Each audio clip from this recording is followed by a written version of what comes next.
નમસ્કાર દર્શક મિત્રો, આપ જોઈ રહ્યા છો પંચાયત સમાચાર 24. હવે જોઈએ અગત્યના સમાચાર. દિવાળીમાં સુરક્ષા જાળવવા જાલોદ પોલીસે સોના ચાંદીના વેપારીઓ સાથે બેઠક યોજી. વેપારીઓને લૂંટ ચોરીના બનાવો અટકાવવા તકેદારી રાખવા સૂચન કરાયું.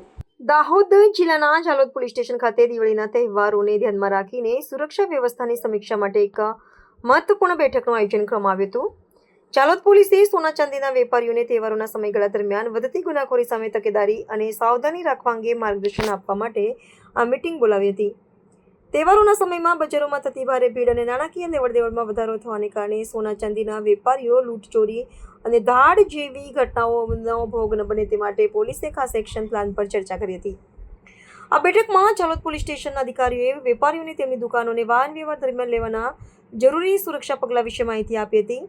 તેમાં દુકાનોમાં અદ્યતન નિરીક્ષણ પ્રણાલી ગોઠવવા, રાત્રિ દરમિયાન પૂરતી સુરક્ષા વ્યવસ્થા જાળવવા અને કિંમતી માલસામાનની હેરાફેરી માટે પોલીસ રક્ષણ મેળવવા માટેની પ્રક્રિયા સમજાવવામાં આવી હતી.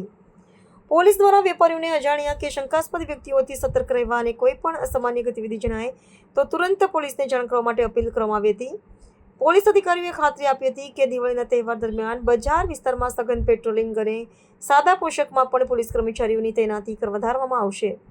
સોના ચાંદીના વેપારીઓએ પોલીસ દ્વારા આપવામાં આવેલા માર્ગદર્શનને આવકાર્યો હતો અને સુરક્ષા સહકાર આપવાની ખાતરી આપી હતી. પોલીસનું આ પગલું તહેવારોમાં સમયમાં શાંતિ અને સલામતીનું વાતાવરણ જાળવવામાં મહત્વનો ભાગ ભજવશે, જેથી વેપારીઓ અને ગ્રાહકો બંને ભયમુક્ત બનીને ખરીદી કરી શકે. આગામી તારીખ 22ના રોજ દિવાળીનો તહેવાર આવતો હોય, જે અનુસંધાને કાયદો અને વ્યવસ્થાની પરિસ્થિતિ જળવાઈ રહે તેમજ લોકોને પોલીસ વિભાગ તરફથી સોની સમાજના જે વેપારીઓ છે એમની એક મિટિંગનું આયોજન કરવામાં આવેલું હતું, જેમાં જાલોદ વિસ્તારના અલગ અલગ વિસ્તારમાંથી આવેલા સોની વેપારીઓ સાથે તેમને દિવાળીના તહેવાર દરમિયાન સાવચેતી શું રાખવી અને શું રીતે કાર્યવાહી કરવી, પોતાના સીસીટીવી ચાલુ રાખવા, પોતાની જે લોકિંગ સિસ્ટમ છે એ ચાલુ રાખવી, કોઈપણ અજાણી અનનોન વ્યક્તિ હોય એમની સાથે નાણાકીય લેવડ કરતી વખતે શું ધ્યાન રાખવું, બરાબર, તે બાબતે એમને અવેર કરવામાં આવ્યા. તેમજ પોલીસ વિભાગ તરફથી કાયદો અને વ્યવસ્થાની પરિસ્થિતિ જળવાઈ રહે,